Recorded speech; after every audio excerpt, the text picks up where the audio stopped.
Okay, YouTube world, just want to do a short little video, different than some of the other ones I've seen on the Stealth Arms Platypus. The gun is unloaded, as you can see, nothing in there.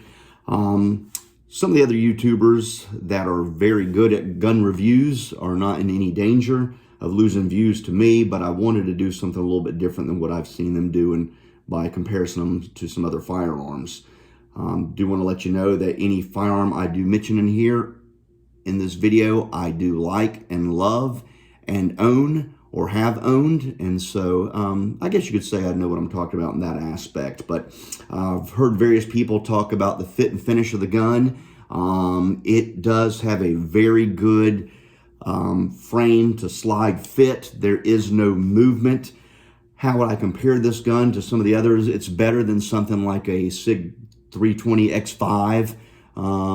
Which I have and I've used in some competitions as well. So it's got a better, smoother action and fit than that. Definitely has a better trigger.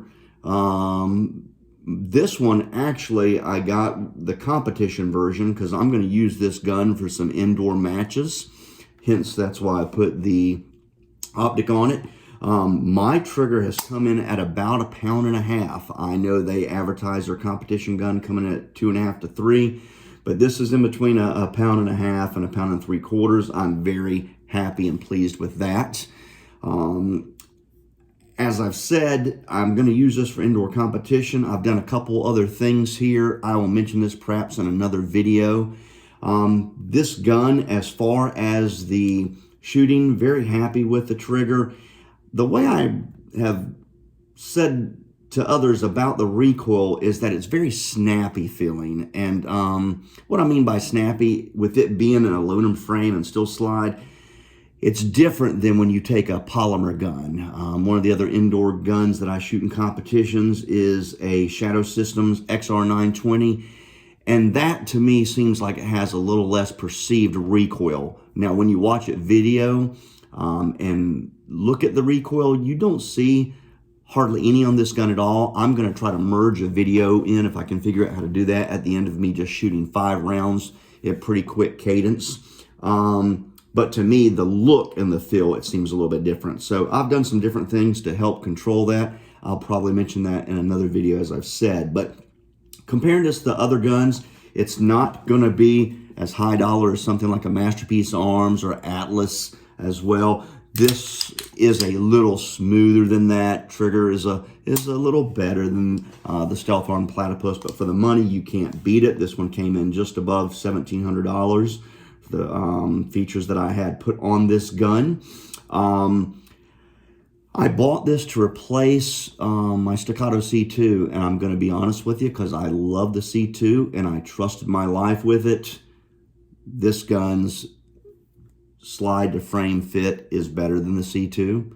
The trigger is better than the C2. I don't want to get Staccato boys upset because, like I said, I've owned these guns and not talking about them, and love the gun and love the C2 and carried it for a while, but I wanted something to be a little closer to my outdoor competition guns, and I think I found this with the Platypus. Really did love the Shadow Systems XR920, but you couldn't get that 19 or 2011 trigger that I really wanted.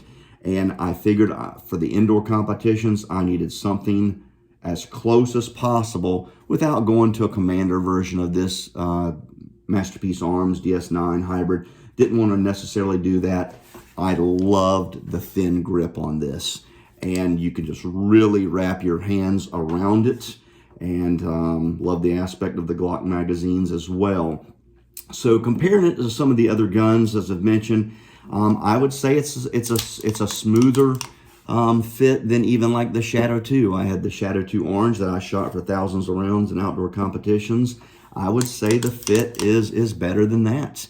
I don't mind if you ask any questions comparing it to some other guns, but the various guns that I've used in competitions and are the CZ Tactical Sport Orange, the Shadow 2 Orange, the Atlas Titan, the Atlas Hyperion, the Masterpiece Arms that I have, even the SIG X5 320s, and as I've mentioned also the the XR920 by Shadow Systems.